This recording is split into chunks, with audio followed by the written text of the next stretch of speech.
Always forced to be the family slave since childhood, my wife, parents, and brother skipped my birthday at the last minute. Oh, we got invited to a party. Having so much fun, I forgot your birthday. My wife laughed. I vowed never to see my family again. But 3 years later. Look, I'm not saying I was born with a kick me sign taped to my back, but I'm also not saying the universe didn't have a weird sense of humor when it shipped me to the Reed family. My name's Noah Reed. I'm 30 years old, and if there was ever a professional certification for being a doormat with a pulse, I'd have a framed diploma hanging in my non-existent office. Actually, scratch that. I'd probably let my brother use it as a coaster for his overpriced whiskey. Let me paint you a picture of the Reed family dynasty, and I use that term as loosely as my father uses the word proud when describing me. At the top of this dysfunctional food chain sits my dad, Richard Reed, a man so emotionally constipated that I'm pretty sure he thinks feelings are a line item you can deduct from your taxes. He's corporate through and through, the kind of guy who wears a three-piece suit to backyard barbecues and probably irons his pajamas.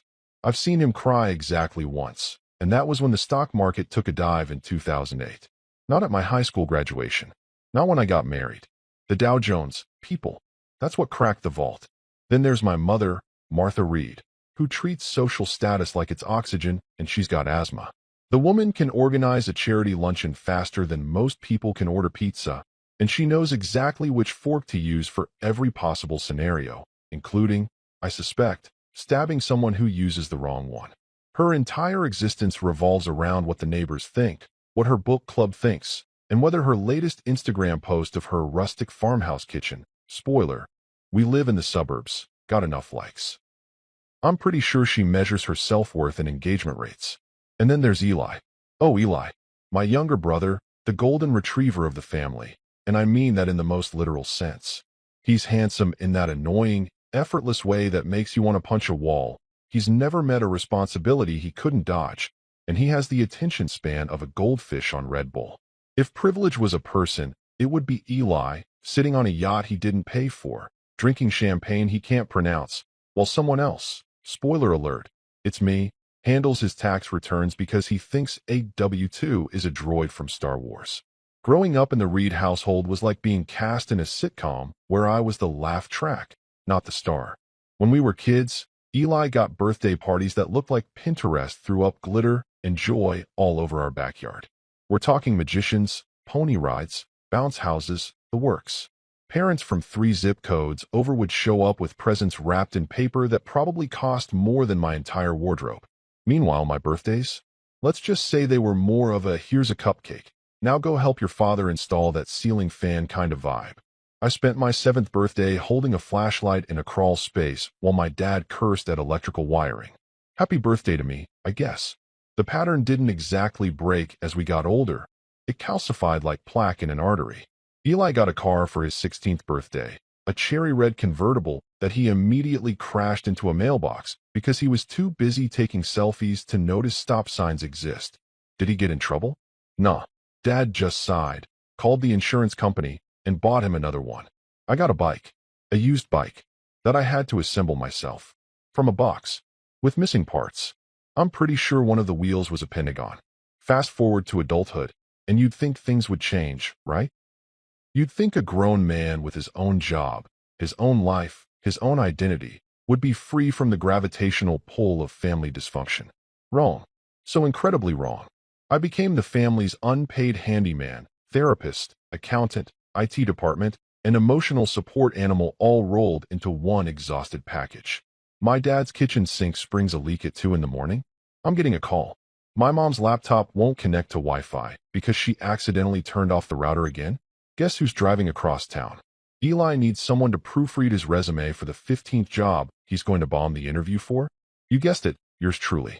And what did I get in return for this decades-long marathon of servitude? Gratitude? Money?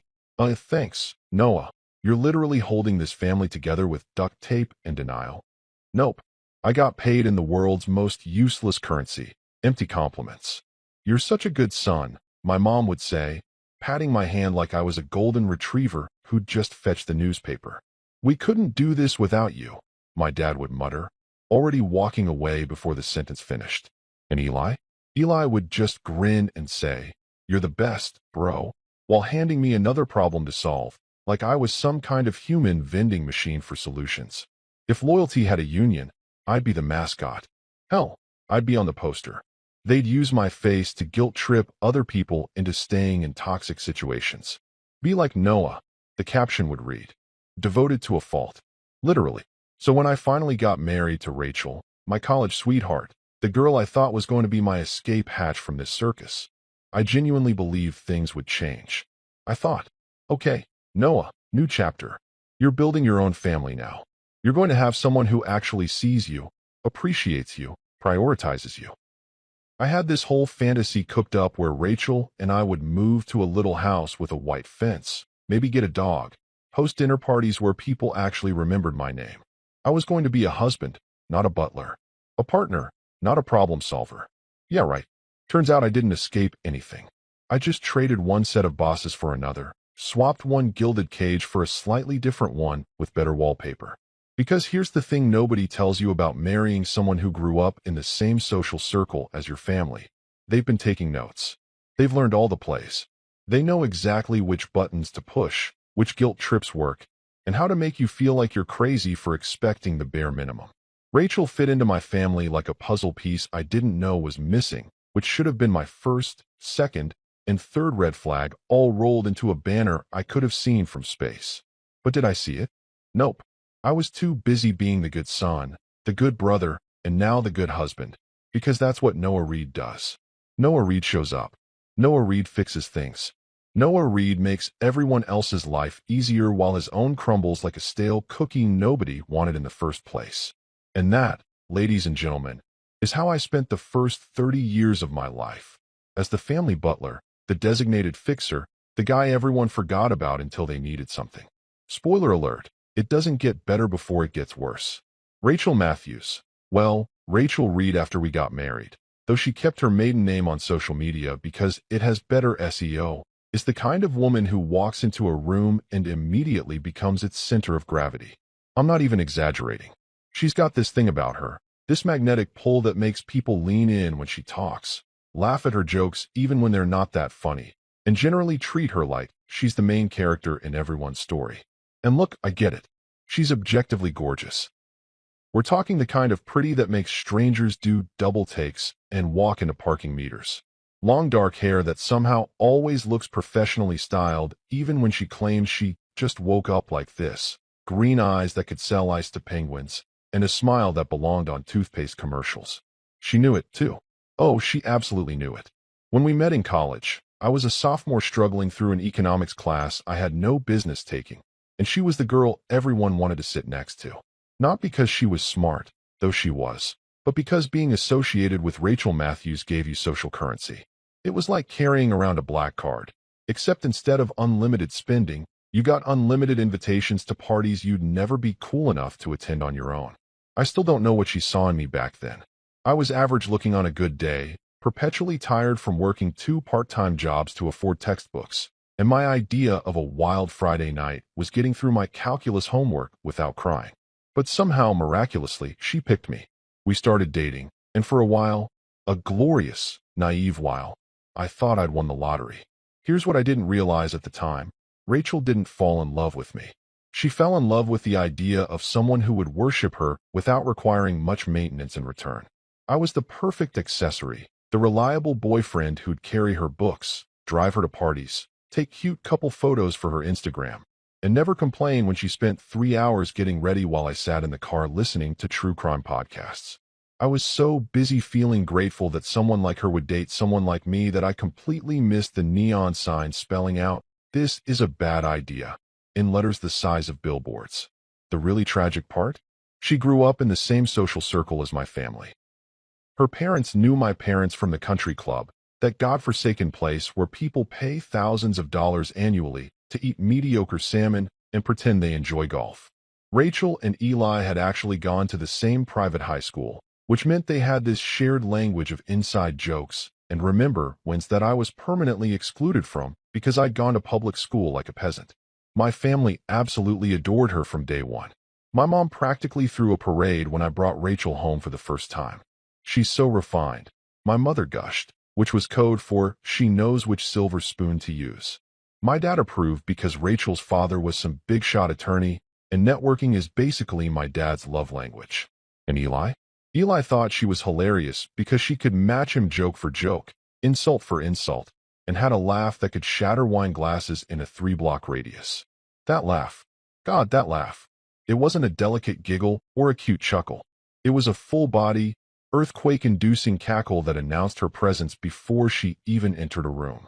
At family dinners, she and my mother would gossip like they were auditioning for a reality show, trading stories about people I'd never met and didn't care about, their laughter bouncing off the walls while I sat there moving food around my plate like a kid who'd been grounded.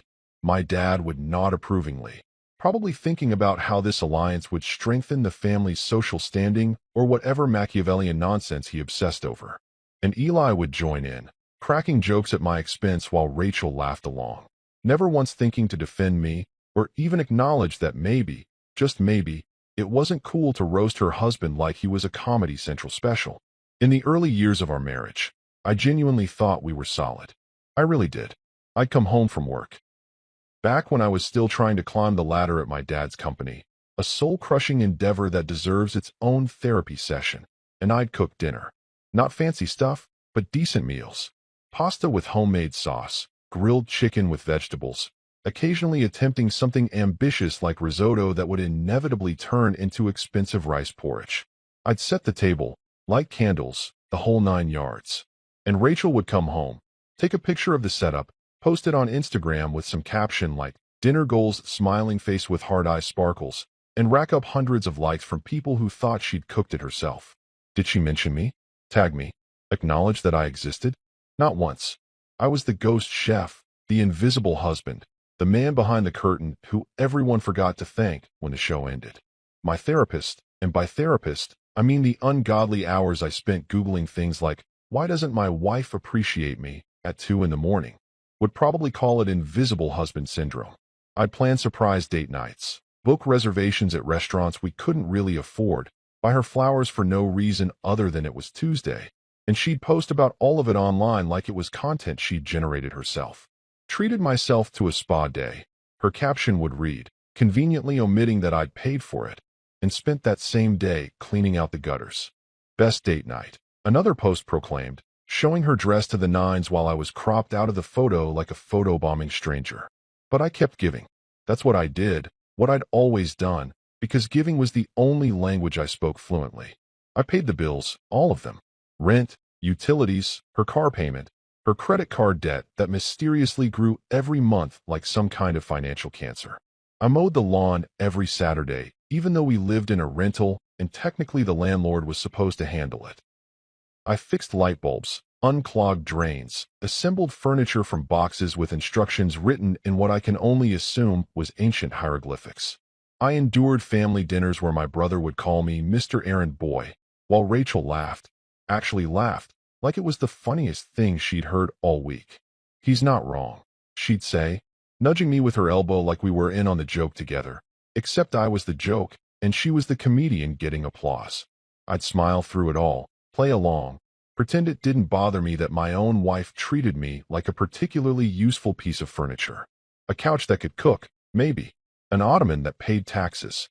I told myself it would get better, that we were just going through a rough patch, that all marriages required sacrifice and compromise.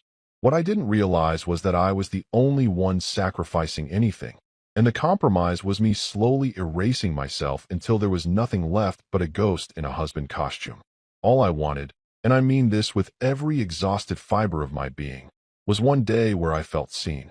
One day where Rachel looked at me like I was a person and not a personal assistant she'd accidentally married. One day where my family acknowledged that maybe, just maybe, I deserved to be celebrated instead of utilized. Was that too much to ask? Apparently yes, because the universe had other plans, and those plans involved my 30th birthday becoming the punchline to a joke I didn't know I was part of until it was way too late. I woke up on my 30th birthday feeling something I hadn't felt in years. Actual, genuine optimism. I know, rookie mistake. Optimism and the Reed family go together like pineapple on pizza, which is to say some people swear by it, but most rational humans know it's a crime against nature. But there I was, opening my eyes to sunlight streaming through the bedroom window, thinking maybe, just maybe, this year would be different. 30 felt like a milestone, you know? Like the universe owed me something for surviving 3 decades of being everyone's backup dancer. I wasn't expecting a parade or anything, though honestly, after 30 years of service, a small marching band wouldn't have been unreasonable, but I figured at minimum I'd get acknowledged. A card, a cupcake, literally anything that proved I existed as more than a household appliance. Rachel was already awake when I shuffled into the kitchen, which should have been my first clue that something was off because that woman treated mornings like they were personally offensive to her. She usually rolled out of bed around 10, complained about being tired despite sleeping 11 hours, and then spent 45 minutes deciding which athleisure outfit to wear while not exercising. But that morning, she was up, dressed, and smiling at me in a way that made my stupid, hopeful heart do a little flip. "Morning, babe," she said, and I swear there was something conspiratorial in her voice, like she was holding on to a secret she couldn't wait to reveal. "Don't make any plans tonight, okay? I've got something special planned." Something special. Those 2 words carried me through the entire day like a life raft in an ocean of mundane responsibilities. I went to work, still grinding away at my dad's company, still being the only person who actually showed up on time. And every email I answered, every spreadsheet I updated, every tedious meeting I sat through, I kept thinking about those words. Something special.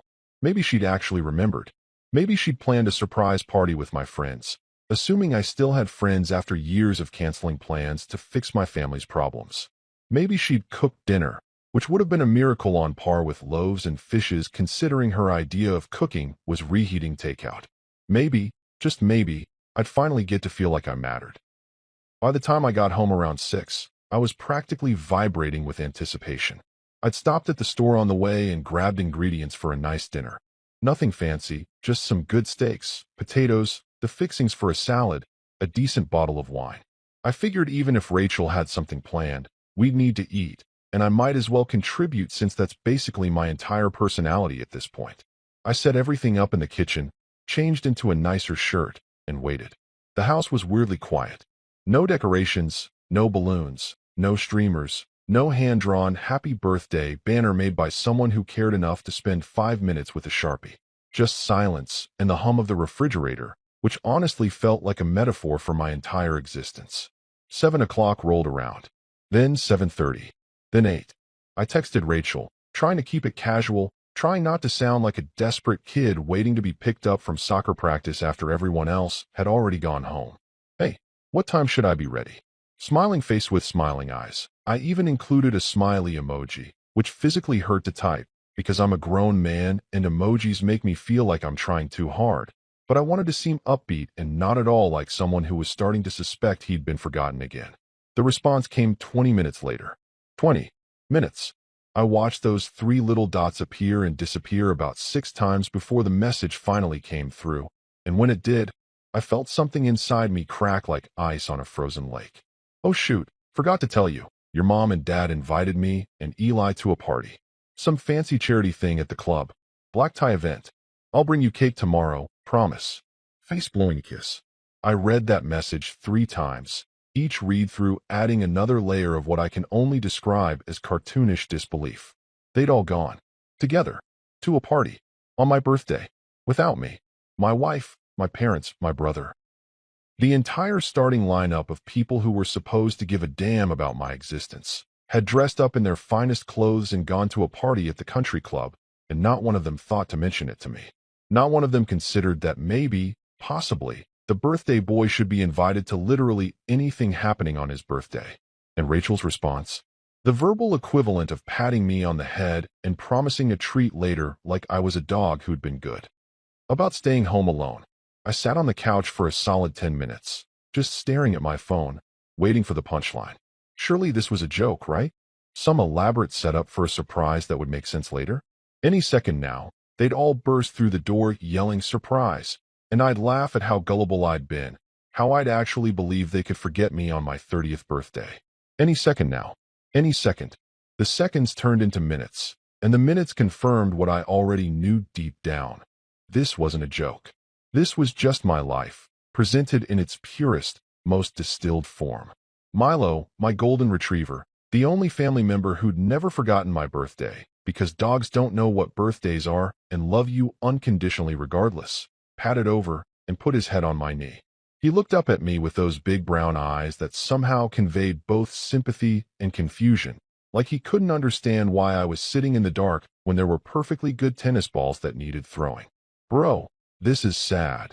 His expression seemed to say, and honestly, he wasn't wrong. I scratched behind his ears and tried to convince myself this was fine, totally fine, just another day in the Reed family saga. Around 10 o'clock, my phone buzzed with an incoming photo. I shouldn't have looked. I absolutely should not have looked. But of course I did, because I'm apparently a masochist who enjoys emotional self-harm. It was a selfie from Rachel, taken at the country club, and she looked absolutely stunning in a red dress I'd never seen before, which meant she'd gone shopping and somehow forgot to mention it. She was grinning like she'd just won the lottery, holding a champagne flute that probably cost more than my entire birthday dinner still sitting untouched in the kitchen. Standing next to her, also grinning, were my mom in her pearls and my dad in a tuxedo, looking more relaxed than I'd seen him in months. And there, in the background, slightly out of focus but definitely identifiable, was Eli chatting up some blonde who was way out of his league. The caption read, "Having so much fun at this charity gala. Totally forgot it was Noah's birthday, face with tears of joy. Oops. Love you, babe." She put a laughing emoji. A laughing emoji. Like forgetting your husband's 30th birthday was a hilarious mix-up, a silly little hoopsie-daisy that we'd all laugh about later over brunch. And she'd posted it publicly, which meant approximately 300 people now knew that Rachel Reed had forgotten her husband existed on the one day a year where forgetting someone is literally the worst thing you can do. I laughed. I actually laughed out loud, sitting there in the dark with my dog in my disappointment, and it was the kind of laugh that sounds like something dying. You know that noise a vacuum cleaner makes right before it gives up completely? That rattling, wheezing sound that tells you it's about to become an expensive paperweight. That's what came out of my mouth. Milo tilted his head, concerned, probably wondering if he should call 911 or if I'd just completely lost my mind. Honestly, it could have gone either way. Here's the thing about breaking points that nobody tells you. They're not loud. They don't come with explosions or dramatic music or the sound of plates shattering against walls like you see in movies. There's no moment where you stand up, flip a table, and deliver some epic monologue about how you've been wronged while everyone watches in stunned silence. Real breaking points are quiet. They're the sound of a candle being blown out at midnight. They're the absence of noise where celebration should be. They're sitting in your kitchen at 10:30 on a Thursday night, staring at a dinner you cooked for 6 people who never showed up, and feeling something inside you just stop. I didn't cry. I think I was beyond crying at that point, like I'd exceeded my lifetime quota of tears and my body had just given up on producing them. I didn't yell or punch anything or do whatever it is people do when they're having an emotional breakdown. I just sat there at the dining table I'd set hours earlier, looking at the 6 place settings I'd arranged like some kind of optimistic idiot. 6 plates, 6 sets of silverware, 6 wine glasses, 6 napkins folded into those fancy triangles I'd learned from a YouTube video because I wanted everything to be perfect. I'd even put out the good tablecloth, the one we usually reserve for Thanksgiving, because I thought my 30th birthday warranted something special. The steaks had gone cold hours ago, congealing in their own juices on the serving platter. The salad had wilted into a sad pile of brown lettuce. The potatoes sat there like accusations. The wine remained unopened because apparently drinking alone on your forgotten birthday crosses some kind of line from pathetic into concerning, and I wasn't quite ready to take that leap yet. Milo had given up on me around 9:30 and gone to his bed in the corner, probably exhausted from trying to figure out why his human was acting like a malfunctioning robot. Even the dog knew something was fundamentally broken about this situation, and dogs think eating garbage is a reasonable life choice. That's how bad it was. I'd managed to depress a golden retriever, an animal species genetically engineered to be happy about literally everything. I picked up my phone and looked at Rachel's post again, which was like picking at a scab, except the scab was my entire sense of self-worth. The comments had started rolling in. "Gorgeous," someone wrote. "You look amazing," said another. "Such a fun night," chimed in a third. My mother-in-law had commented with a string of heart emojis. My own mother had replied with such a lovely evening, complete with a champagne glass emoji, which meant she'd taken the time to find the right emoji while somehow not finding the time to remember her oldest son's birthday.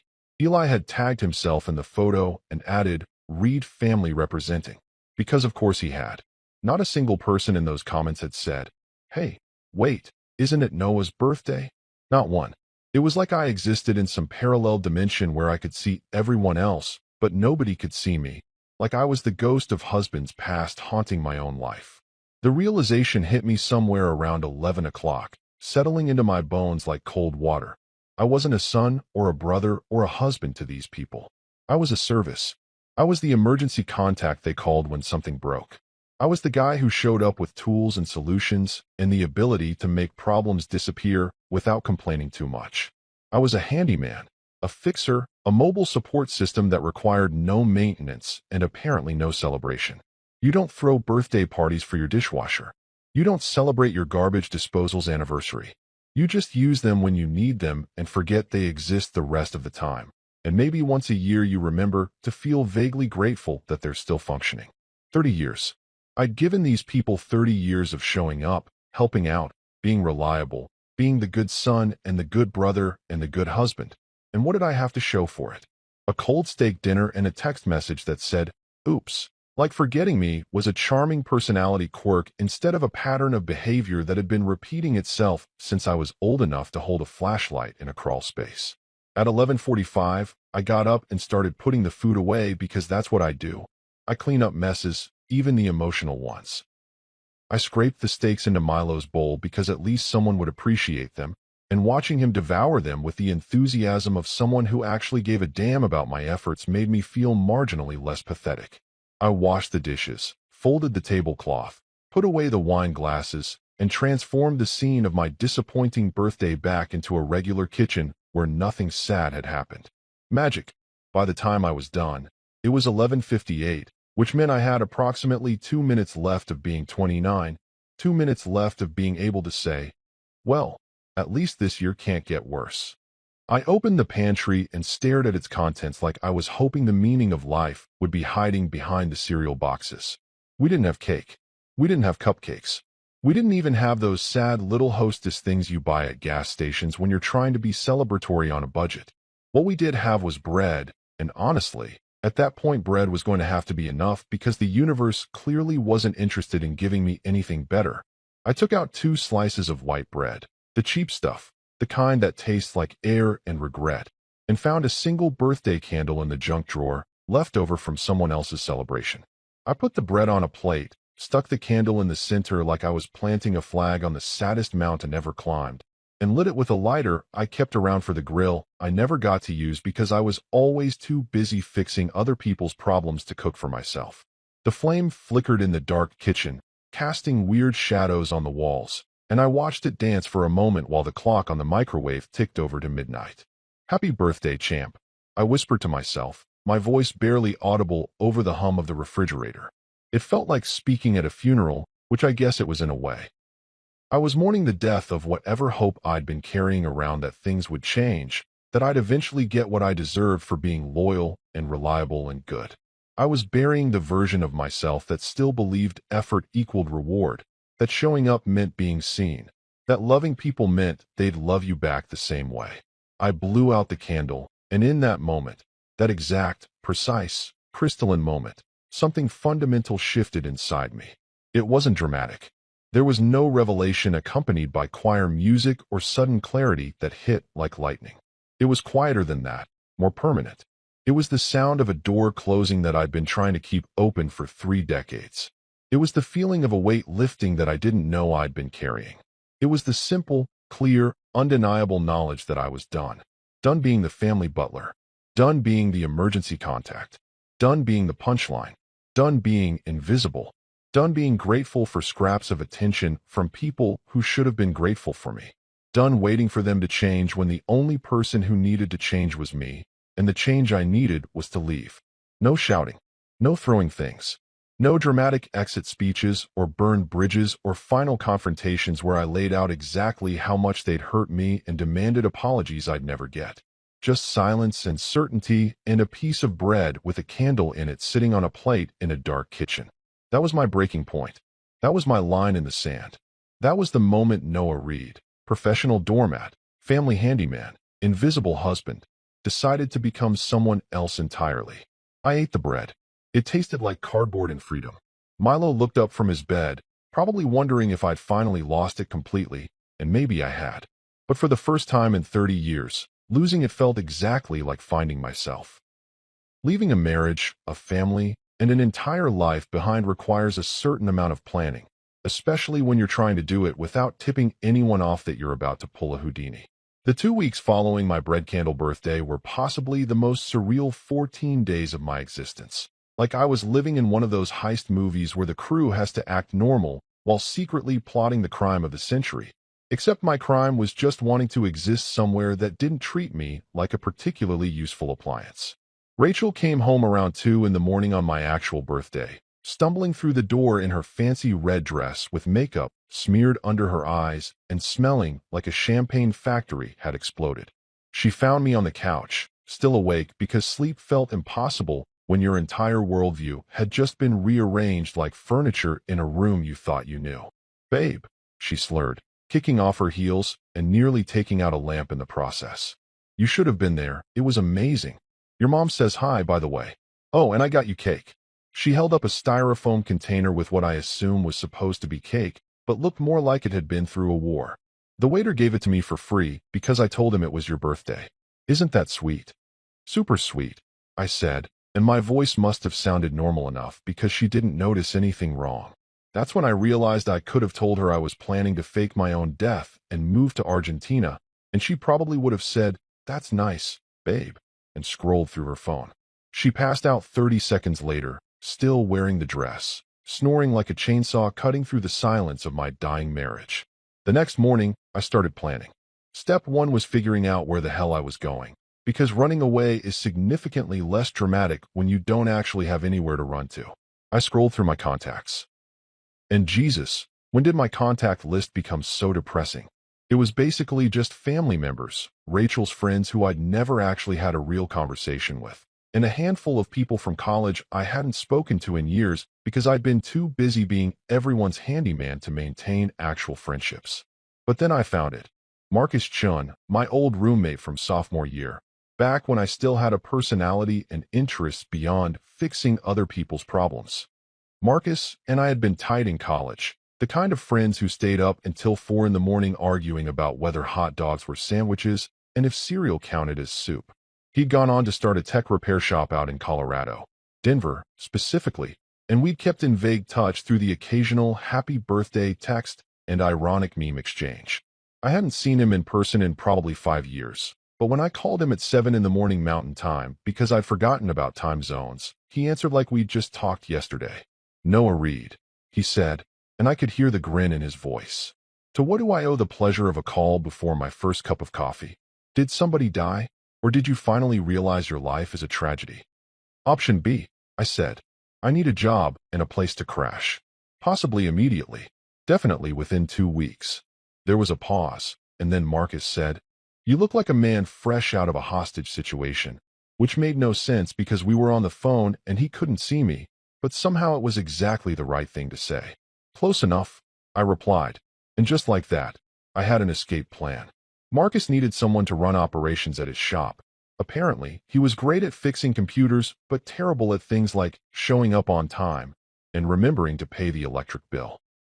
The job paid decent, came with a small apartment above the shop that was currently being used for storage, and most importantly, it was 1,700 miles away from everyone who'd spent 30 years forgetting I existed. It was perfect. It was terrifying. It was happening. The next 2 weeks were a masterclass in lying by omission. I went to work at my dad's company like normal, pushing papers and fixing the constant stream of problems that apparently only I knew how to solve, while secretly copying all my personal files onto a flash drive and deleting every trace of my actual work from the system. Let them figure out how to run their invoicing software without me. I went to family dinners and nodded along while my mom complained about the caterer at some fundraiser and Eli bragged about his latest failed business venture. I came home to Rachel and listened to her talk about her day, her friends, her problems, her everything, while she asked me exactly 0 questions about mine. It was remarkably easy to pretend everything was normal because everything was normal. I just finally realized that normal was killing me. I sold my car, a 10-year-old Honda that I'd maintained meticulously because that's what I did with everything in my life. Some college kid bought it off Craigslist for $3 grand cash, and I felt weirdly emotional watching him drive away in it, like I was saying goodbye to the last piece of the old Noah. I opened a new bank account at a different bank and slowly transferred money over in amounts small enough that Rachel wouldn't notice, which wasn't hard because she never looked at our finances anyway. I packed one suitcase, just one, because I wanted to travel light, and also because most of my stuff was either broken from lending it to family members or so tied to memories I wanted to forget that leaving it behind felt therapeutic. The night before I left, I cooked dinner one last time. Spaghetti carbonara, Rachel's favorite, because even though I was leaving her, I wasn't a complete monster. She ate it while watching TikToks, laughing at videos I couldn't see, existing in my presence without actually acknowledging my existence. It was like being a ghost, except ghosts usually get more attention. After she went to bed, I sat down and wrote the note. I must have started it 20 different times, trying to find the right words to explain 3 decades of feeling invisible, but eventually I realized there were no right words. So I kept it simple. I stuck it on the fridge with a magnet shaped like a pineapple that Rachel had bought during some girl's trip to Hawaii I'd paid for, but wasn't invited to.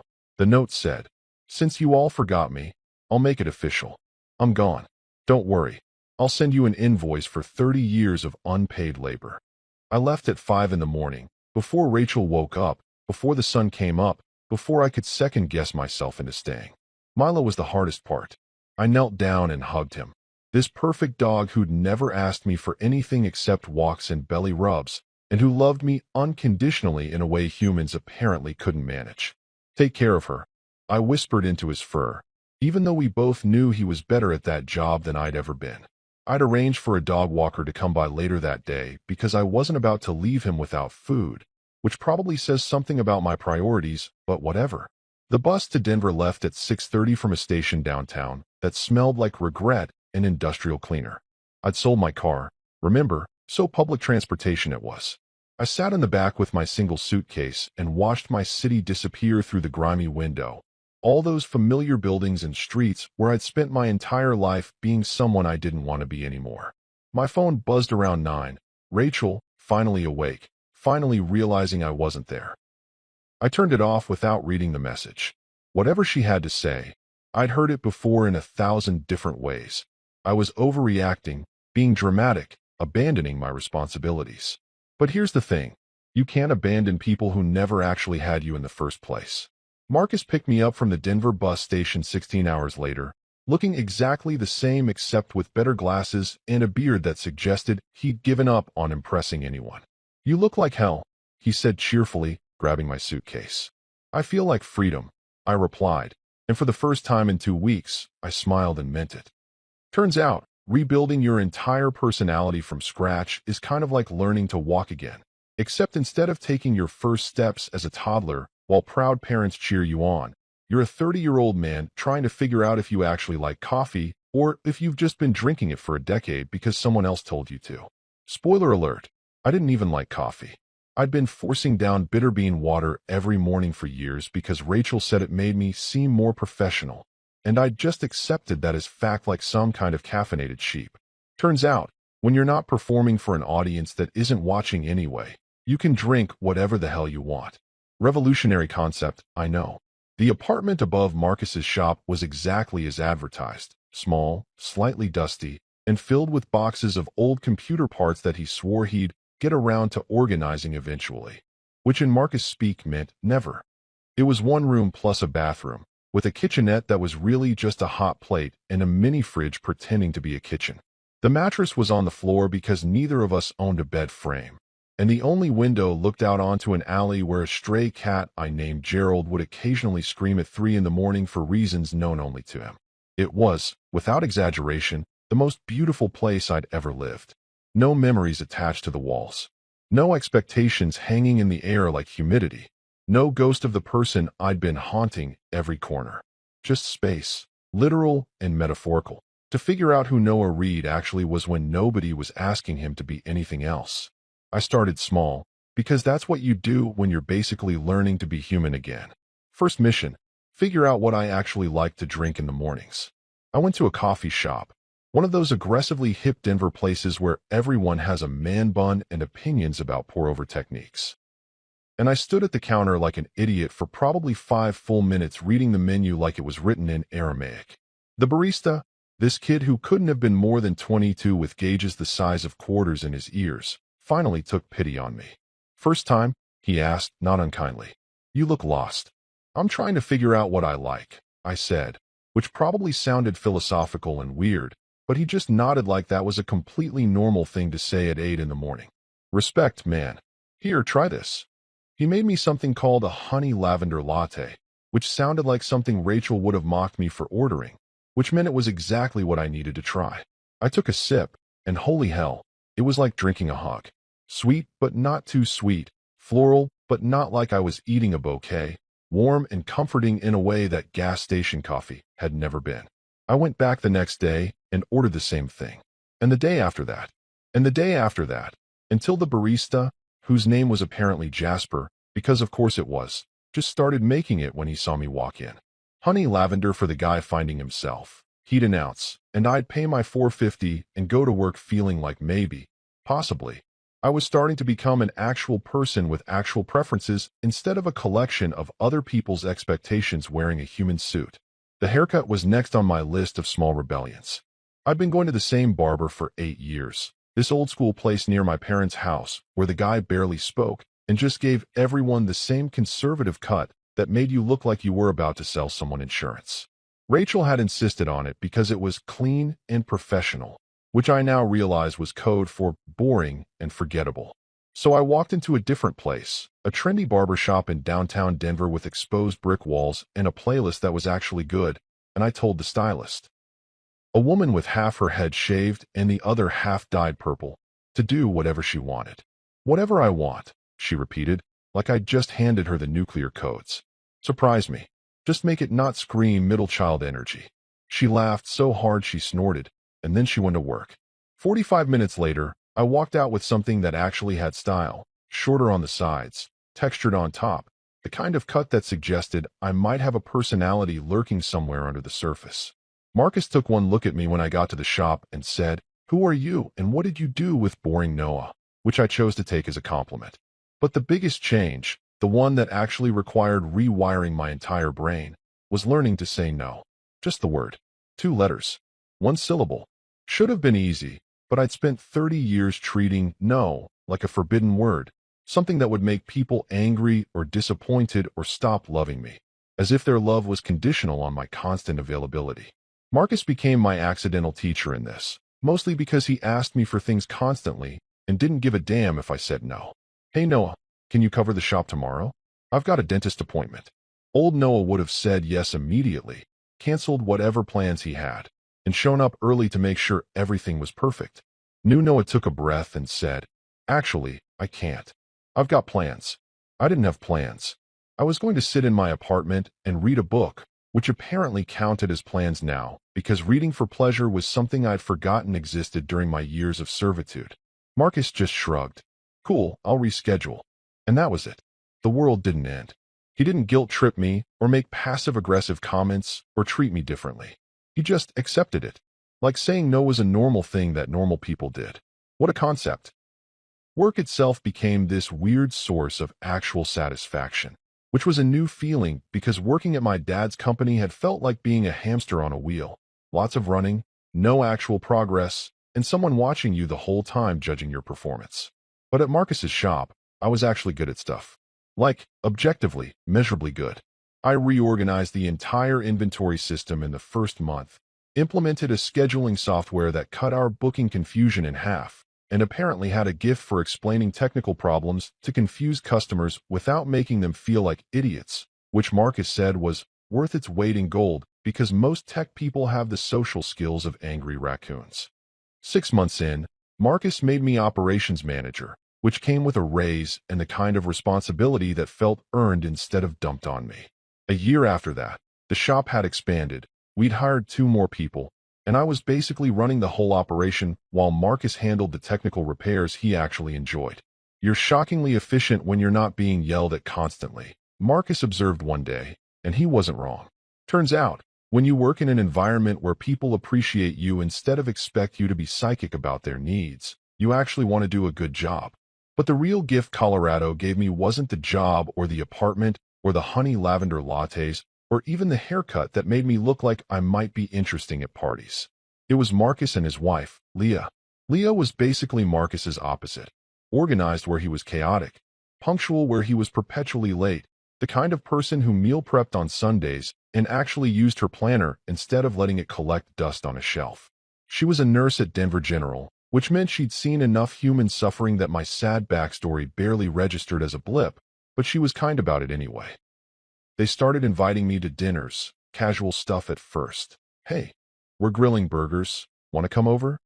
And I kept waiting for the catch, for the moment when they'd ask me to fix their sink or help them move or do literally anything that required me to be useful instead of just present. But it never came. They just wanted me there. They asked me questions about my day and actually listened to the answers. They remembered things I'd mentioned in passing, like how I'd been wanting to try hiking, and then showed up at my apartment one Saturday with extra boots and a trail map. And then, on my 31st birthday, my first birthday in Denver, my first birthday as the new Noah, they threw me a party. Nothing fancy, just the 3 of us and a few people from the shop. But there was a homemade cake that Leah had baked and actual presents that people had actually put thought into. And when they sang happy birthday, I realized I was crying like an absolute baby and didn't even care. Marcus handed me a beer and said, "You good, man?" And all I could say was, "Yeah, I'm good. I'm really good." And the wildest part? I actually meant it. 3 years is apparently the exact amount of time it takes for a person to completely rebuild themselves from the ground up, because by the time my 33rd birthday rolled around, I barely recognized the guy I'd been when I stepped off that bus in Denver with one suitcase and a personality crisis. That Noah would have spent his birthday waiting for someone else to acknowledge him, hoping for scraps of attention, probably cooking dinner for people who wouldn't show up. This Noah had planned himself a solo camping trip to Rocky Mountain National Park, had already packed his brand new tent that he'd bought with his own money without feeling guilty about it, and was currently sitting in his significantly larger apartment. I'd upgraded 6 months ago to a place with actual rooms and everything.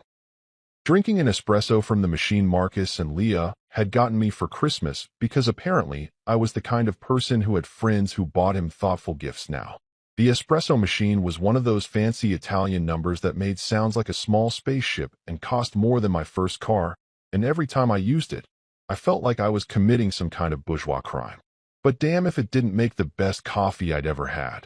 And I'd become the kind of person who could tell the difference between a good pull and a great pull, which would have made college-age Noah laugh until he cried. I was planning my route for the camping trip, spreading maps across my coffee table like I was plotting a heist, when my video doorbell, another recent purchase, because apparently I'd become a responsible adult with home security, buzzed with that distinctive chime that meant someone was at my door. Now, I lived in a building with a security system that required buzzing people in downstairs, which meant whoever was at my actual apartment door had either been let in by another tenant or had somehow bypassed building security, neither of which seemed particularly comforting. I pulled up the camera feed on my phone, expecting to see a delivery guy with a package or maybe my neighbor Dave who occasionally forgot his keys and needed to use my fire escape. And instead I saw something that made my brain completely short-circuit like someone had poured water into my cerebral cortex. My mother stood there, Martha Reed in the flesh, wearing what I recognized as her very serious business outfit. A cream-colored blazer that probably cost more than most people's rent, perfectly pressed pants, the pearl necklace my dad had given her for their 20th anniversary that she wore when she needed to look like old money. Her hair was done, her makeup was immaculate, and she was clutching her designer handbag. That ridiculous Louis Vuitton thing she'd bought to match one that her friend Patricia had, with both hands like it was a life preserver and she was drowning. But it was her face that really got me. Martha Reed did not do panic. Martha Reed did controlled concern, strategic worry, carefully calibrated distress designed to manipulate specific emotional responses. But this was actual, genuine panic, the kind that made her eyes too wide and her mouth too tight, and her whole carefully constructed facade crack like old paint. And she wasn't alone, because of course she wasn't. Behind her, looking equally uncomfortable in ways I hadn't seen in years, stood Rachel and Eli. Rachel had aged, not badly, but noticeably. She'd cut her hair shorter, and she wasn't wearing makeup, which was weird because Rachel wore makeup to take out the trash. She looked tired in that bone-deep way that suggested she hadn't slept properly in months, and her clothes, while still nice, had that slightly worn quality that came from being worn too many times without replacement. Eli looked even worse, if I'm being honest. My brother, who'd spent his entire life coasting on looks and charm, had developed stress lines around his eyes and mouth that made him look 10 years older than he actually was. His shirt was wrinkled. Eli, Mister, I only wear things that cost 3 figures, was wearing a wrinkled shirt, and he kept shifting his weight from foot to foot like a kid who needed to pee but was too afraid to ask. I stared at my phone screen for a solid 30 seconds, watching this bizarre tableau of my former life standing on my doorstep 1,700 miles from where they should be, trying to process what the hell was happening.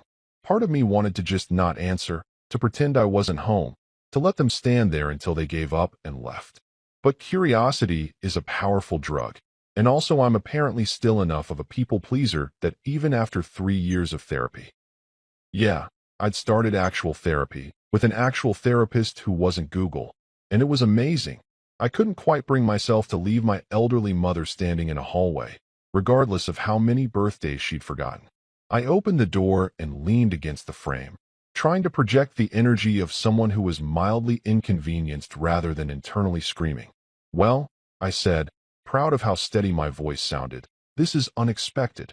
My mom's face did something complicated, cycling through relief and guilt, and something that might have been actual emotion before settling on her default setting of controlled urgency. Noah, thank God you're okay. She moved like she was going to hug me, and I took a step back, holding up one hand in the universal gesture for absolutely not. Well, I wasn't dead, I said, but thanks for checking 3 years late. Really appreciate the concern. The sarcasm was thick enough to spread on toast, but apparently my family's ability to miss social cues had not diminished with time. We've been trying to find you. Eli jumped in, and wow, his voice had taken on this whiny quality I didn't remember, like he'd been practicing his victim voice for a talent show. You disappeared, man. Just gone. No forwarding address, no phone number, nothing. Yeah, that was kind of the point, I replied, still not moving from my position blocking the doorway. It's called leaving. People do it when they're tired of being forgotten. I looked at Rachel, who was staring at her shoes like they contained the secrets of the universe. Nice to see you too, Rachel. Love what you've done with your hair. Very I've given up, but in a stylish way. She flinched, which gave me more satisfaction than it probably should have. But I'm only human, and I've earned a little pettiness. Noah, she started, her voice smaller than I'd ever heard it. Can we please come in? We need to talk to you. It's important. Everything's always important when you need something, I observed.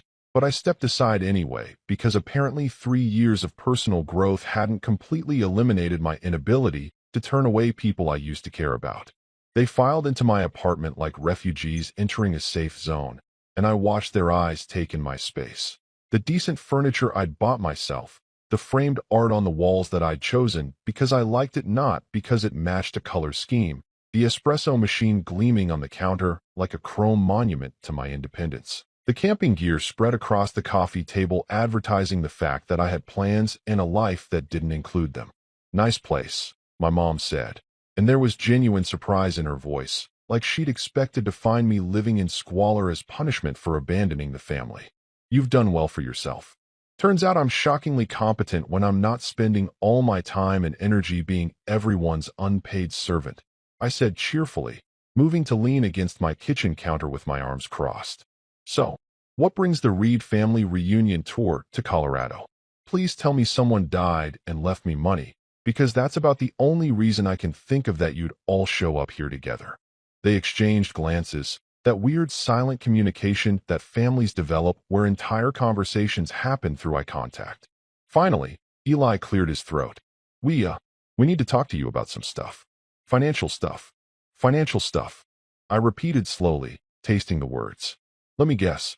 Things aren't going great back home. I looked at them more carefully, really seeing them now instead of just reacting to their presence. The worn clothes. The stress lines. The desperation hanging in the air like cheap cologne. Oh my God, I said, and I started laughing. I couldn't help it. Oh my God, you're broke. You're all broke, aren't you? The silence that followed was its own answer, and honestly, it was the best birthday present I could have asked for. The thing about Schadenfreude is that it's supposed to make you feel guilty, like you're a bad person for taking pleasure in other people's misery. But sitting there in my carefully curated apartment, watching my former family squirm on my IKEA couch, which, by the way, I'd assembled myself without calling anyone for help, a personal milestone, I felt exactly zero guilt. Just this warm, glowing sensation in my chest that I can only describe as vindication having a party with karma, and I'm the guest of honor. They looked wrecked, not in the fun, we partied too hard way, but in the life has chewed us up and spit us out, way that suggested the universe had finally decided to balance its books. My mom was the first to break the silence, because Martha Reed did not do uncomfortable quiet. She cleared her throat with that delicate little sound she made when she was about to say something she didn't want to say, like admitting that the caterer had messed up the hors d'oeuvres or that her favorite reality TV star had been arrested for tax fraud. Noah, sweetheart, she began, and the sweetheart made my eye twitch because she'd never called me that when I actually lived there. We heard through some mutual acquaintances that you're quite successful now. Running operations for a tech company, they said, making quite a good living. Tech repair shop, I corrected, because accuracy mattered. And yeah, turns out when you're not constantly being summoned to fix other people's problems for free, you have time to actually be good at your job. Crazy how that works. I grabbed a bottle of water from my fridge, just for me, because I wasn't offering them anything, and took a long sip while they watched like I was drinking liquid gold. But please, continue. This is fascinating. Rachel jumped in, probably because my mom was taking too long to get to the point. Your dad's company went under, she said bluntly, and wow, direct Rachel was new and unsettling. About 18 months ago, the bankruptcy was bad, really bad. I blinked. Richard Reed's company, the one he'd built his entire identity around, the corporate empire that was more important to him than his own children, had crashed and burned? How bad is really bad? I asked, genuinely curious now. Like, had to sell the boat bad? Or living in a cardboard box bad? They lost the house, Eli said quietly, not meeting my eyes. And the cars. And pretty much everything except Mom's jewelry, which she's been slowly selling to cover basic expenses. The house. The 4-bedroom colonial in the nice neighborhood with the professionally landscaped yard that I'd mowed for free every summer. The house where I'd grown up feeling like a live-in employee rather than a son. Gone. I tried to feel something about that. Sadness, maybe, or nostalgia for childhood memories. But all I felt was a weird sense of detachment, like they were telling me about strangers. Oh, I said. That's unfortunate. So where are you living now? With Patricia and Bob, my mom admitted, and the shame in her voice was almost palpable. Patricia and Bob were the neighbors she'd spent 20 years competing with, the ones she'd tried to outdo with bigger Christmas decorations and more expensive cars and louder bragging about her children's accomplishments. Back when she thought her children had accomplishments worth bragging about. Living with them must have been absolute torture for her ego. They've been very generous, but it's temporary. Patricia's been generous? I said, unable to keep the disbelief out of my voice. Patricia, I called the HOA on you for having your trash cans visible for 6 extra hours, Patricia. That's gotta sting. My mom's face tightened, but she pushed on. Your father is trying to start over, but at his age, and with the bankruptcy on his record. She trailed off, which was Martha Reed code for, it's not going well, and I don't want to say it out loud. And you? I turned to Eli, whose whole vibe screamed, please don't ask me specifics. Let me guess. Those investments you were always bragging about tanked. Crypto, he mumbled, like it was a confession at a church. And some NFTs that turned out to be, worthless. I had to physically bite my tongue to keep from laughing, because of course Eli had dumped money into crypto and NFTs. Of course he had. That was so perfectly on brand for someone who'd spent his entire life looking for get-rich-quick schemes instead of doing actual work. Let me guess, I said. You bought in at the peak, didn't you? Right when everyone and their grandma was talking about how Bitcoin was going to the moon. Can we not do this? Eli snapped, finally showing some emotion beyond shame. I know I messed up, okay? I lost everything. Everything. I'm living in Patricia and Bob's basement, Noah. Their basement that smells like cat piss and broken dreams. To be fair, I said, that's not just Patricia's basement. That's most basements. I turned my attention to Rachel, who'd been unusually quiet. And you, my dear ex-wife? How's life treating you? She looked up, and for the first time, I saw actual vulnerability in her eyes instead of the carefully crafted image she usually projected. I lost my job 2 years ago, she said softly. Marketing position got eliminated during downsizing. I've been freelancing, but it's not steady. And without your income, I couldn't afford the house, so I had to sell it. At a loss, because the market was bad. I'm renting a studio now. 1 room, Noah. 1 room with a hot plate and a bathroom I share with the roaches. There was a time when hearing that Rachel was struggling would have destroyed me, would have made me want to swoop in and fix everything like I always had. But that Noah was dead, buried somewhere between Denver and the life I'd left behind. This Noah just nodded and said, that does sound rough. Have you tried not spending $300 on brunch? Her face flushed. That's not fair. Neither was forgetting my birthday to go party with my family. But here we are, 3 years later, finally having this conversation. The room went silent again, and I could practically hear them recalibrating their approach. This wasn't going how they'd planned.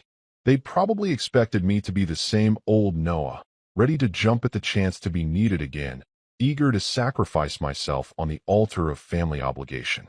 But that Noah had left the building, and in his place was this newer, shinier version who'd learned to say no and mean it. Finally, my mom played her trump card. Your father's sick, Noah. His heart. The stress from everything. The bankruptcy, losing the business he built. It's taken a toll. He needs medication, ongoing treatment, and we don't have the money. Her voice cracked, and I couldn't tell if it was genuine emotion or decades of practice at manipulation. Probably both. That's terrible, I said, and I meant it, sort of. I didn't want my dad to die or anything, but I also wasn't about to light myself on fire to keep him warm. Have you looked into Medicaid? There are programs for people in financial hardship. I could send you some links if you'd like. Noah, please, Rachel said. Standing up like physical height would make her more persuasive. We're not asking for much.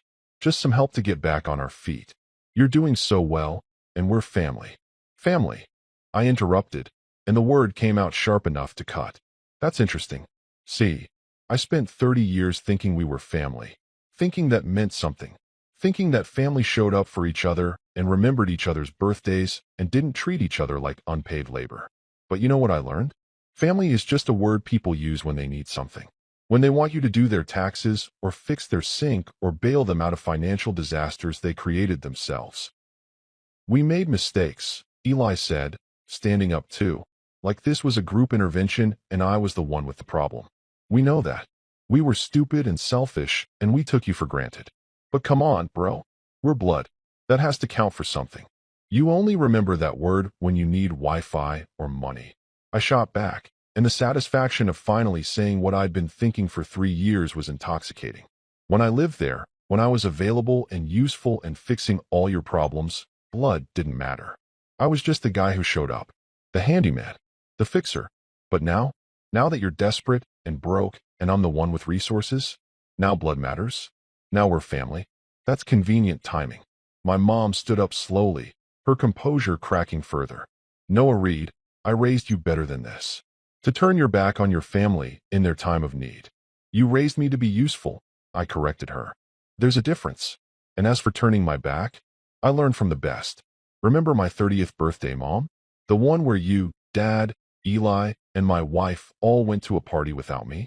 Where Rachel posted pictures laughing about forgetting I existed. That was a masterclass in turning your back on family. I'm just applying the lessons you taught me. The truth hung in the air between us like smoke, and I watched it settle on them, watched them realize that I wasn't the same person they'd left behind. I'd changed. I'd grown. I'd become someone who knew his worth. and it was worth more than they'd ever been willing to pay.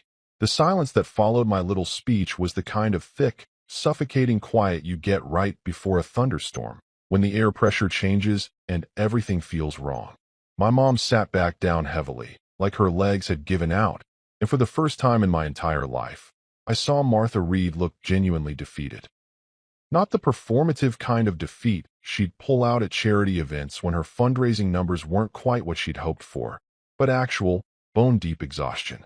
Eli was staring at his shoes again, which seemed to be his new favorite hobby, and Rachel had her arms wrapped around herself like she was physically trying to hold herself together. Part of me, a very small, very stupid part that apparently hadn't gotten the memo about personal growth, wanted to take it back, to apologize, to say I didn't mean it, and of course I'd help, because that's what the old Noah would have done. But the new Noah, the one who'd spent 3 years learning to value himself, stayed quiet and let them sit with the discomfort they'd created. "You've changed," my mom finally said, and it wasn't a compliment. It was an accusation, delivered with the same tone she'd used to tell someone they'd committed a social faux pas at a dinner party. "You're not the boy I raised." "You're absolutely right," I agreed, and I couldn't keep the edge out of my voice. "I'm not. That boy died on his 30th birthday while eating bread with a candle stuck in it, alone in a house he'd spent all day decorating for people who never showed up. This is who grew from his ashes, and honestly, I like him a lot better. He has boundaries, and a personality, and friends who actually remember he exists."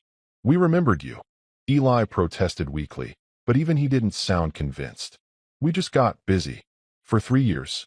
I raised an eyebrow. "Damn, that must have been some party. Did it just never end?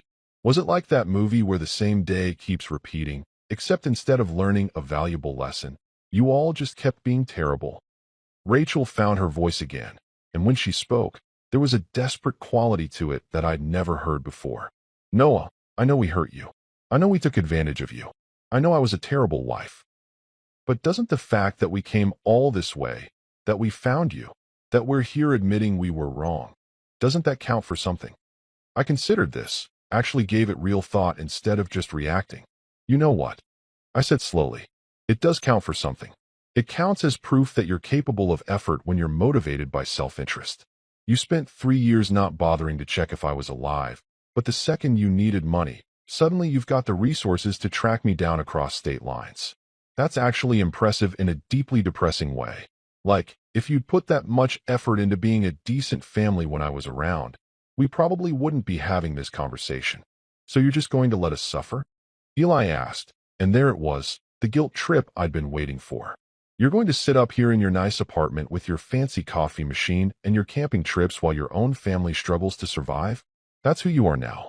"First of all," I said, holding up one finger, "that coffee machine was a gift from people who actually care about me, so don't you dare drag it into this. Second, I'm not letting you do anything. You're suffering because of choices you made. Dad built a company on shaky foundations and refused to adapt when the market changed. Mom spent decades living beyond her means to impress people who didn't actually like her. You dumped your money into meme coins because you thought you could get rich without working. And Rachel," I turned to her, "you married a man you didn't respect and then acted surprised when he stopped wanting to be disrespected. None of that is my fault, and none of it is my responsibility to fix." My mom stood up again, and this time there was fire in her eyes, that old familiar anger that came out whenever someone challenged her worldview. "How dare you speak to me like that? I'm your mother. I gave birth to you, raised you, sacrificed for you." "Sacrificed what exactly?" I interrupted, and I was done being polite. 3 years of therapy had taught me that sometimes you have to lance the boil to let the infection out, even if it's messy. Your social calendar? Your tennis lessons? Please, enlighten me about all the sacrifices you made, because from where I was standing, the only person doing any sacrificing in our family was me. I sacrificed my time, my energy, my self-respect, my birthday, my marriage, and damn near my sanity, trying to be enough for people who would never see me as more than a tool they could use. "Your father's health," she started, pulling out the big guns, but I cut her off. "Wasn't he at that party too?" I asked, and my voice was calm, eerily calm. "That fancy charity gala on my birthday? The one where you all got dressed up and had champagne and forgot I existed? Yeah, I remember." Funny how his health was fine when he was networking with the country club crowd. But now that he needs something from me, suddenly it's a crisis. Guess karma RSVP'd early to that party after all. The look on my mom's face was somewhere between shock and fury, like I'd just slapped her across the face with a fish. Good. Let her feel a fraction of what I'd felt reading that text message, seeing that photo, realizing that the people who were supposed to love me couldn't even remember the day I was born. You know what the funniest thing is? I continued, and I was on a roll now. 3 years of unspoken thoughts pouring out like water from a broken dam. My absence was the best thing that ever happened to me. Best thing. I got a job where people appreciate me. I made friends who show up when they say they will. I learned what I actually like instead of just accepting what other people told me to like. I started therapy, worked through my codependency issues, and built a life I'm actually proud of. I wake up every morning and I don't dread the day. Do you know how revolutionary that is? Do you have any idea what it's like to not spend every waking moment waiting for someone to need something from you? I looked at each of them in turn. My mother with her designer handbag and her wounded pride, my brother with his wrinkled shirt and his cryptocurrency regrets, my ex-wife with her studio apartment and her roaches. And my absence was the worst thing that ever happened to you. Not because you loved me or missed me or valued me as a person, but because I was the load-bearing wall in a house of cards. I was the one keeping everything running, fixing everything that broke, holding everything together while you all just assumed it would always be that way. And when I left, the whole thing collapsed. That's not love. That's dependency. And I'm done being someone's crutch. Rachel's eyes were wet, and I couldn't tell if they were genuine tears or the manipulative kind she'd perfected over years of getting her way. So that's it? She asked, her voice breaking. We drove all this way, admitted we were wrong, asked for help, and you're just going to say no? I'm going to tell you what you should have told me 3 years ago, I said, walking to my door and opening it in the universal signal that this conversation was over. I've got plans. Important plans that don't include you. Camping plans, actually, up in the mountains where there's no cell service and no guilt trips and no one asking me to be smaller so they can feel bigger. And those plans matter more to me than your emergency, because here's something I learned. Your emergency is not my obligation. Not anymore. They stood up slowly, gathering their things with the defeated energy of people who'd just realized they'd already lost a war they didn't know they were fighting. Eli paused at the door, and for a second I thought he might say something genuine, something real, but he just shook his head and walked past me into the hallway. Rachel followed, not making eye contact, and I wondered if she was finally understanding what she'd lost or just calculating her next move. My mom was the last to leave, and she stopped in the doorway, turning to face me one more time. You'll regret this, she said, and it was meant to sound ominous, but just came out sad. Family is family, Noah. You can't just walk away from that. Watch me, I replied, and I closed the door. I stood there for a moment, listening to their footsteps fade down the hallway, listening to the elevator ding and carry them away.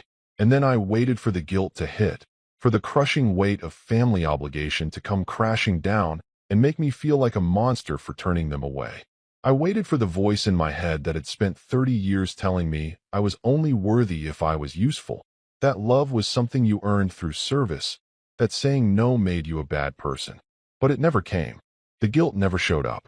Instead, what I felt was relief. Pure, clean, uncomplicated relief. Like I'd just set down a backpack I'd been carrying so long I'd forgotten it was there. They'd left quietly, and I felt nothing but grateful for the silence they left behind. The next morning, I woke up to approximately 73 text messages, which seemed excessive until I realized they were all from Marcus and fell into roughly 3 categories. Logistical questions about my camping trip, memes about cryptocurrency failures that he thought I'd appreciate given yesterday's visitors, and increasingly unhinged messages asking if I was okay, because apparently Leah had convinced him I might be having an emotional crisis. Dude, she made me promise to check on you. The last message read. She says people who get ambushed by their toxic families need emotional support and probably carbs. Her words, not mine. Well, the carbs part is mine. Come over for breakfast. I smiled at my phone. Actually smiled, not the fake performative smile I'd worn for 30 years, but a genuine one that reached my eyes, and texted back, I'm good. Better than good. But I'll never say no to carbs. 20 minutes later, I was sitting in Marcus and Leah's kitchen, which was the kind of chaotic but cozy space that suggested people actually live there instead of just using it as a showroom for their matching appliances. There were kid drawings on the fridge, their niece and nephew visited every weekend, grocery lists written on a whiteboard, a coffee maker that was objectively inferior to mine, but somehow made better coffee because it was used by people who genuinely liked each other. Leah was at the stove making what appeared to be enough pancakes to feed a small army, her scrubs already on because she had a shift at noon, but had insisted on feeding me first. "So," she said without turning around, flipping a pancake with the casual expertise of someone who'd done this 1,000 times. "Marcus told me you had visitors yesterday. Your family." The way she said family had air quotes around it, which I appreciated. "Former family," I corrected, stealing a piece of bacon from the plate on the counter. "They drove all the way from Connecticut to ask for money because apparently karma exists and she's been working overtime." Marcus snorted into his coffee. "Did you give them the money?" "I gave them a life lesson and directions to the door," I said. "Not necessarily in that order." Leah turned around, spatula in hand, and gave me this look that was part proud, part concerned, like a teacher watching a student finally stand up to a bully, but worried about the fallout. "And how do you feel about that?" she asked, which was such a therapist question that I had to laugh. Like I just finished the hardest workout of my life, I admitted. Exhausted, but in a good way. Like I proved something to myself. I paused, trying to find the right words. They wanted me to feel guilty. That was the whole plan. Show up, tell me how bad things are, make me feel like a terrible person for having boundaries, and then I'd crack and become their personal ATM/handyman/emotional support animal again. But the guilt never came. I just felt free. "That's because you did the work," Leah said, sliding a stack of pancakes in front of me that could have fed 3 people. "Therapy, setting boundaries, building a life that doesn't revolve around other people's needs. You earned this freedom, Noah. Don't let them take it from you." We ate breakfast. Well, I ate while Marcus inhaled his food like he was in a competitive eating contest, and Leah picked at hers while stealing bacon from both our plates, and talked about everything except my family. Marcus told a story about a customer who'd brought in a laptop he'd apparently tried to fix himself using duct tape and prayer, which had gone about as well as you'd expect.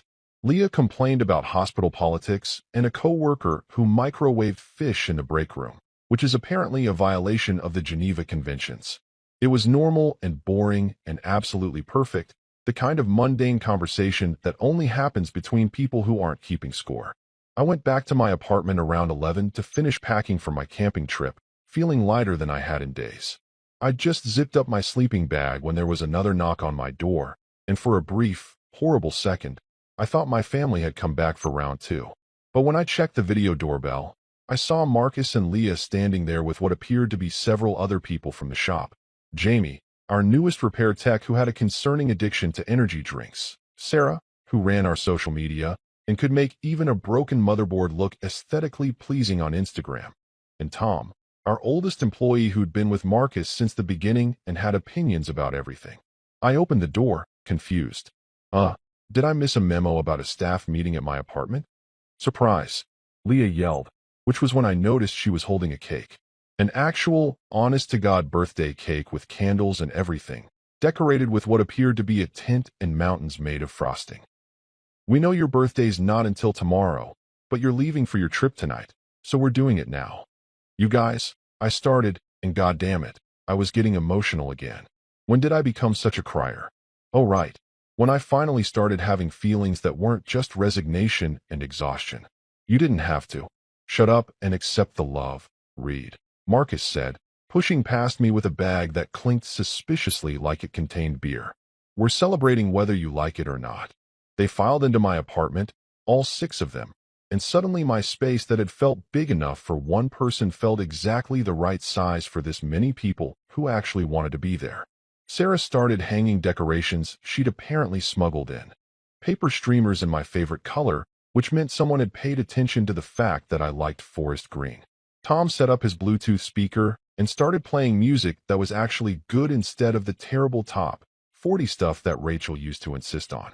Jamie handed me a card that everyone had signed, filled with inside jokes from work and genuine birthday wishes that made my throat tight. "Speech," Marcus demanded, popping open a beer and handing it to me.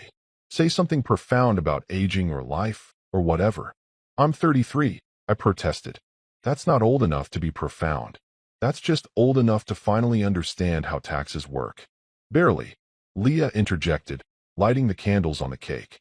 You asked me 3 questions about your W for last month. In my defense, the W4 is purposely confusing so the government can laugh at us, I said, which got a round of agreement from everyone because apparently universal truths transcend social groups.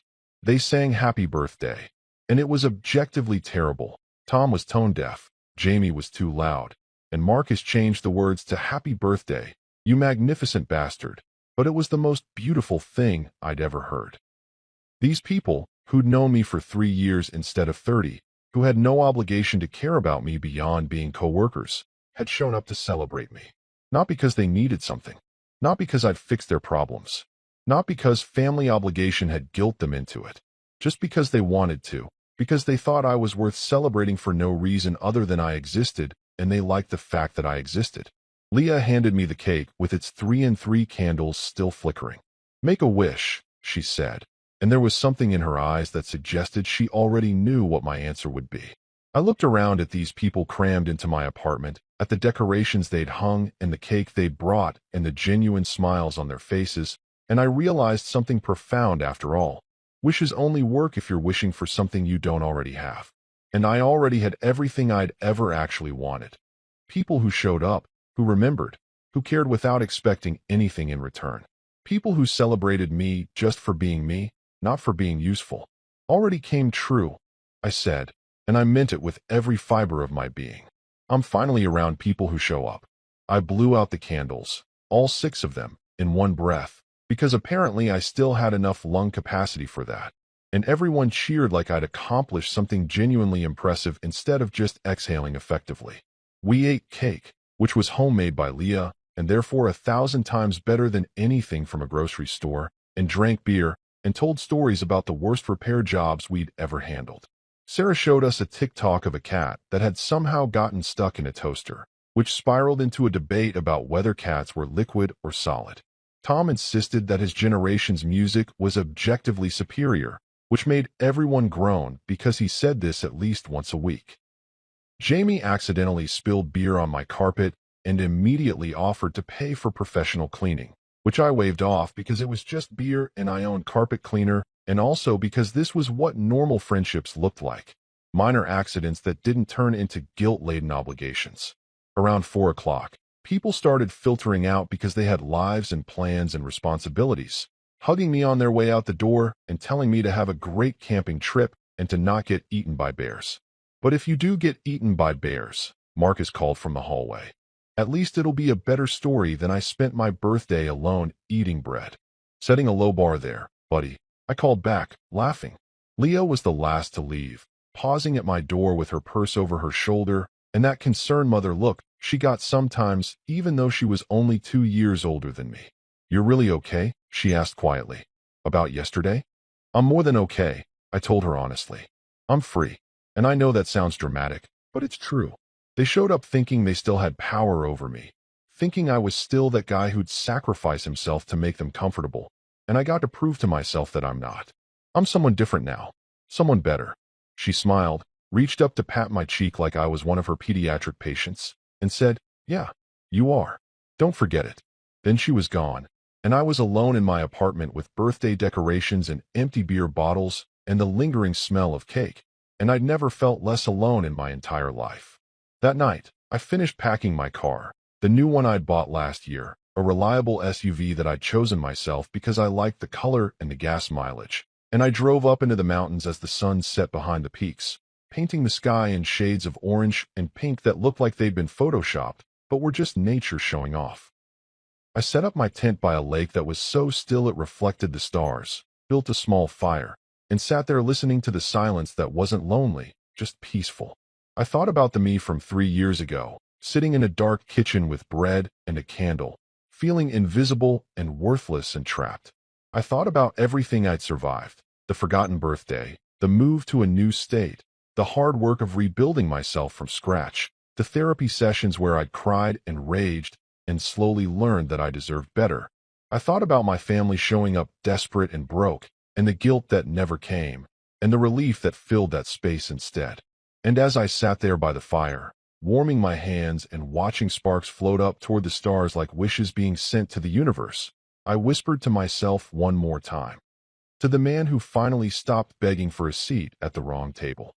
The mountains didn't answer, but they didn't need to.